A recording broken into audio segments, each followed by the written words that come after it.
कागल विधानसभा मतदारसंघात आपल्याला आणि भाजप नेते समरजित सिंग घाटगे यांना विधानसभेला पडलेली मतं संजय मंडलिकांना पडली, तर साक्षात परमेश्वर आला तरी खासदार संजय मंडलिकांचा पराभव करू शकणार नाही, असं वक्तव्य नामदार हसन मुश्रीफांनी काल केलं होतं. या वक्तव्यावरून आता शिवसेना ठाकरे गटाचे जिल्हा प्रमुख संजय पवार आक्रमक झालेत. हिंदू देवदेवतांचा अपमान करण्या इतका अहंकार हसन मुश्रीफांना आलाय कुठून, असा सवाल संजय पवार यांनी केलाय. तर मुश्रीफांना अशी वक्तव्य करून वेगवेगळ्या समाजात तेढ निर्माण करायची आहे का, असा प्रश्न देखील पवार यांनी विचारलाय.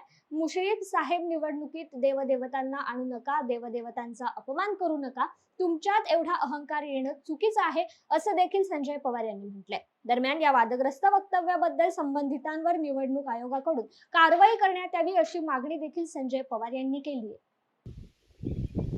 जय महाराष्ट्र.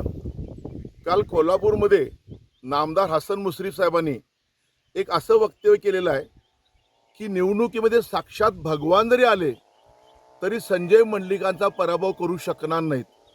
एवढा अहंकार तुम्हाला कुठनं आला? आणि देवदेवता कशाला आणता हिंदू देवतामध्ये? हा हिंदू देवदेवतांचा तुम्ही अपमान करताय, हे तुम्ही लक्षात ठेवणं गरजेचं आहे. आणि अशा वेळी निवडणूक आयुक्त, निवडणूक निर्णय अधिकारी ह्यांनी हा वक्तव्याचं गांभीर्याने विचार करायला पाहिजे. ह्या निवडणुकीमध्ये त्यांना वेगवेगळ्या समाजात तेढ निर्माण करण्याचा प्रयत्न करायचा काय? त्यांना ह्या वक्तव्यामुळे काही घडू शकतं, ह्याचा त्यांनी अभ्यास करावा आणि संबंधितांवर त्यांनी गुन्हा दाखल करावा. मुश्रीफ साहेब, देवदेवतांचा तुम्ही अवमान करू नका. तुम्ही अहंकार एवढा तुमच्यात येणं अत्यंत चुकीचं आहे, असं माझं स्पष्ट मत आहे. आणि निवडणुका येतील जातील, परंतु देवधर्म निवडणुकामध्ये आणू नका. आणि विशेषतः हिंदू देवदेवतांचा अपमान होणार नाही, ह्याची आपण दक्षता घ्या, अशी माझी तुम्हाला विनंती आहे.